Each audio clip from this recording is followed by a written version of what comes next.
Hey friends, Irene Lyon here. Welcome to this video, to this channel, and to this world of healing, trauma, nervous system health, and all things neuroplasticity. One of the tougher things that I have worked with, that I've seen, that I have helped my clients through is working with the concept, the reality of things that are horrific. So in other words, horror. And this might be kind of an odd topic to talk about, and yet it is something that I believe we need to understand even just a little bit, so that when and if we should be faced with something that is horrifying, that is hard to see, hard to stomach, whether it is something that we experience personally or we see out there in the world, be it in real life, in nature, let's face it, accidents happen, things that we might see on the news, etc. So that if and when these events, these things that might be very horrific come in front of us, we do not shut down and we do not repress the survival response that we might have as living, breathing, empathetic, sensitive creatures that we are as human beings.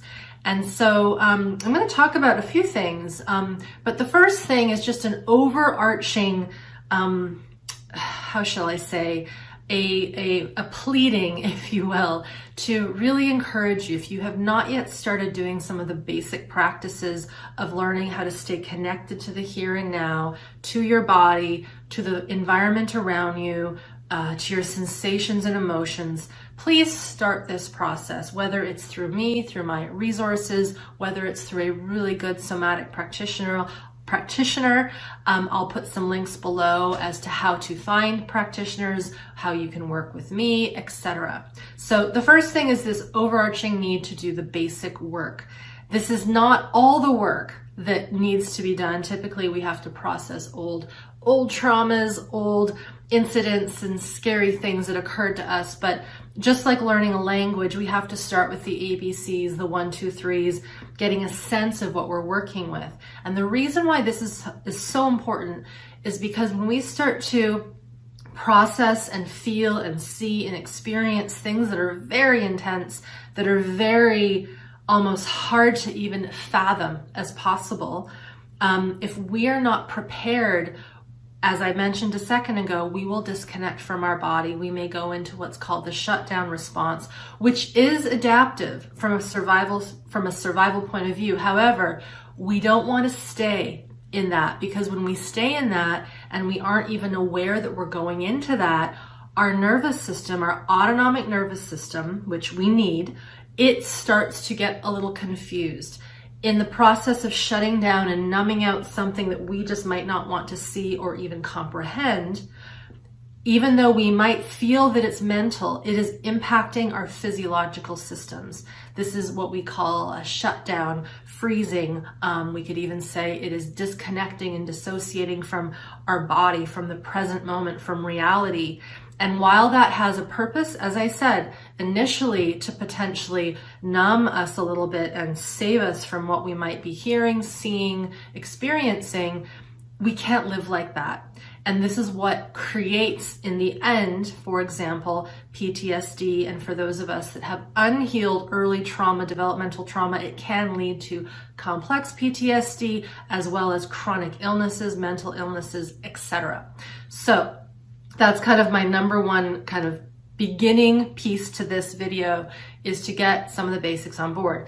The second thing, when we think of something horrific, something really big and hard to stomach and swallow, is there might be alongside of this the sidekick emotion, disgust. Disgust. I've talked about disgust in other videos. Again, I'll pop some of those below if you want to follow this thread a little bit more. But disgust is a primal human mammalian emotion. It's that if you think about going into the refrigerator or garbage and you have a sniff of something that doesn't feel good, it's this yuck. There's this desire to want to sometimes dry heave, maybe even there's a bit of sense of we're going to vomit, like we're going to throw up. It doesn't feel good. It churns our stomach.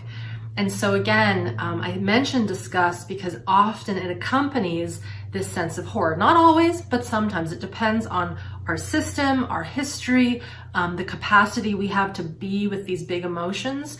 But I wanted to add that one in there because I will speak to that also.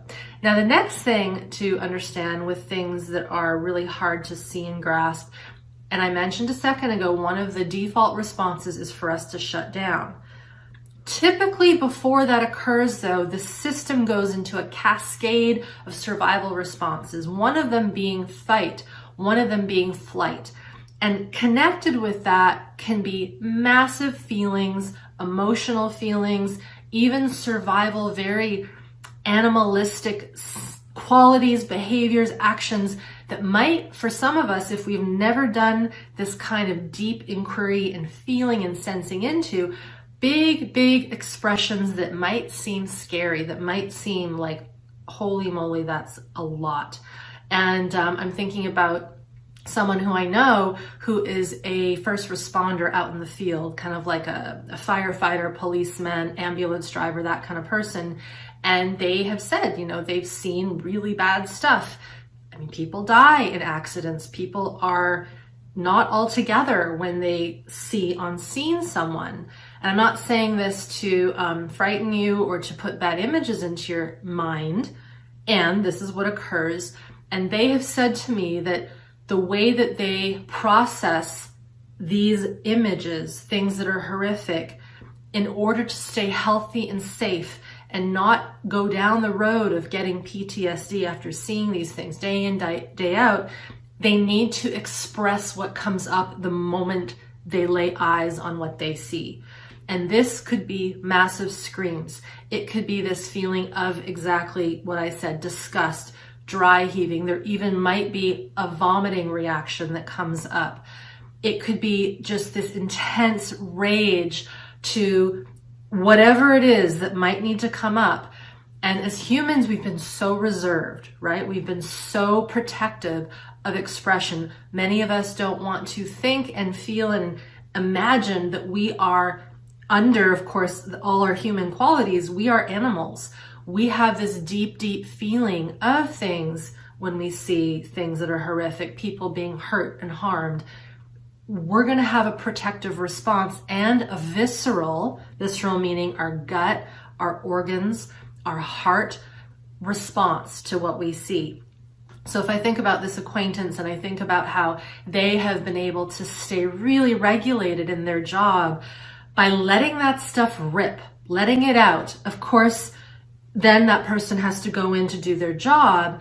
But they found that while being able to get that out and get that expression out, they don't go into shutdown. They don't numb out. They're not staying looped in the images. It has to get out. So I say that to say, when and if something occurs where you see something horrific, or let's just say you have a memory from something long ago that was, and you kind of hid it inside, which again, it's not a bad thing. It's a protective strategy. But if we keep that inside and all of that massive emotion that never got to get out, if it stays inside, that becomes toxic in the system. We need to get it out. So again, I wish I could say to you, this is exactly what you have to do. These are the steps that are going to go, that your system is going to go through. I can't, because everyone's different. Everyone's capacities are different, and what people see and how they interpret that is going to depend on your own personal experiences, the education that you've been given around such topics, et cetera, et cetera. True story, when I was in grade, I'm not sure if it was 11 or 12, I liked going to the library across from the high school that I went to, and something led me to find a book, and I think the name of the book was called Satan's Children. I know, a little haunting, and I'll link up that book if I can find it. What led me to find that book, I have no idea. Perhaps that was my guides preparing me for this time, this world that I live in, where I'm teaching people like you, and I'm working with my clients who have experienced really horrific things. But this book, Satan's Children, was written by, I think it was a psychologist or a psychiatrist, I can't quite remember. And they specialized in working with clients who had what we then called were multiple personality disorders, or now it's DID, dissociative identity disorder, DID. And all of his patients, because this was his specialty, had lived through intense abuse in the form of ritual abuse, satanic cults, bad stuff that I don't even want to tell you about because there's no need for me to tell you the details, but it is intense stuff. Reading that book was a huge eye-opener. I was really young. I was fascinated with human psychology. Everything in my being knew that it wasn't a farce, that it wasn't fake, it was true. Listening to how these people had to cope, how they had to create multiples in their brain, in their psyche, in their body to be able to withstand the horrific abuse that they survived. It was their adaptive strategy to stay sane, right? And so anyways, the reason I'm telling you about that book is I was given that opportunity to digest a little bit this kind of intensity that human beings face, that we subject living, breathing creatures to. Usually it's children, and it's just horrible to think about, but it happens. To back that up, some of the clients that I've worked with in my private practice, well, I'm not in private practice now, I used to, these things are real. I've worked with folks who have lived through and survived such ritual abuse, satanic ritual abuse. Again, I know this is a strange topic, but I've seen it with my own, not seen it with my own eyes. I've heard it through people that I trust. I've read books about it. Again, folks who are reputable. And even in working with Peter Levine and seeing him work with clients who have got severe, severe trauma, we hear about these things in these stories. And of course, there's many others where people are telling their tale, etc., etc. So I know that was a bit of a segue, but it's one of those things that classifies as horror, as not being able to imagine, not wanting to look at it, see it, consider it.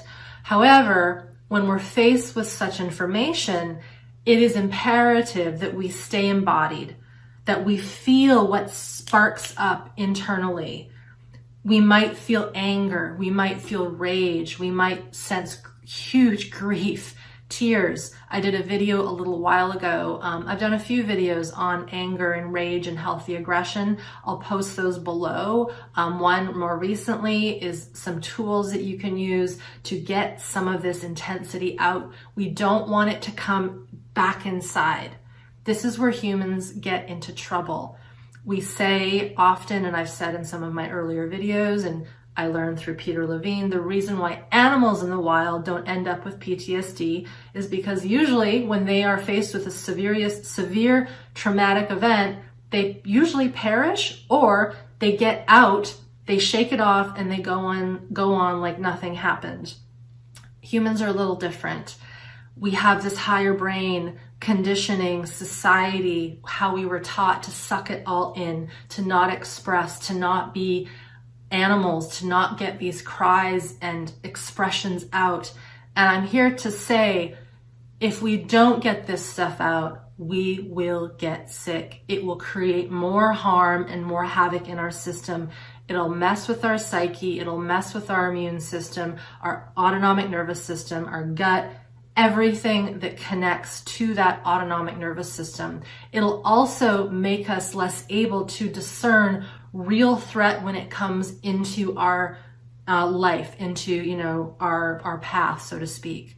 So to reel this back, strange topic, I know, this concept of horror, seeing something horrific, the sidekick emotion that might come with this, disgust, that sense of this is disgusting and gross.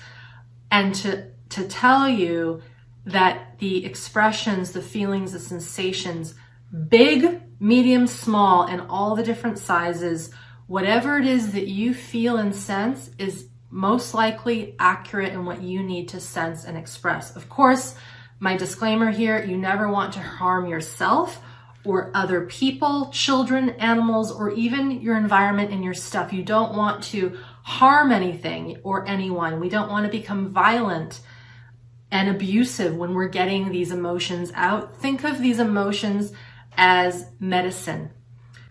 The visceral responses, the cries, the anger, the whatever we might need to do to process, that is essential. We don't want to deny ourselves that. We want to move that out. We want to move that through. I am forever grateful to my clients, my teachers who have given me this information, who have taught me how to be able to see these things, take them in, feel them, sense the grief, the sadness, the anger, the I can't believe this is possible qualities, and process, move it through so that my system stays healthy so I can keep helping other folks who want the same. So number one thing, as I said at the very beginning, if you are new here and all this is brand new, thanks for clicking on this video. This was a big one for you to land on. Start with the basics because, and the reason why, when we lack the capacity to even feel the little things and express that little tear or that boundary we need to give to our spouse or our kids or to ourselves, if we do not let the tear come out when we're watching an emotional movie, all these things, the little things, if we're not able to work with those little things, little sensations, emotions, when we then see something that is times a million, it will impact us more. So I make this video to say, with full sincerity and respect to all humans on this planet, get into the basics, start doing this work so that when and if, or if past experiences gave you something that was intense and you know you're still harboring it inside, then when that needs to come up and out, you can, and you can do it safely with connection without harming yourself, others, or the world around you. Again, I've popped resources below this video in the show more section if you're watching this on YouTube. Take those in, do a little bit of the work, get into the work, study this work, study yourself, and let the expressions come out because they will be your medicine. Thank you so much for being here, watching this video, and we will see you next time.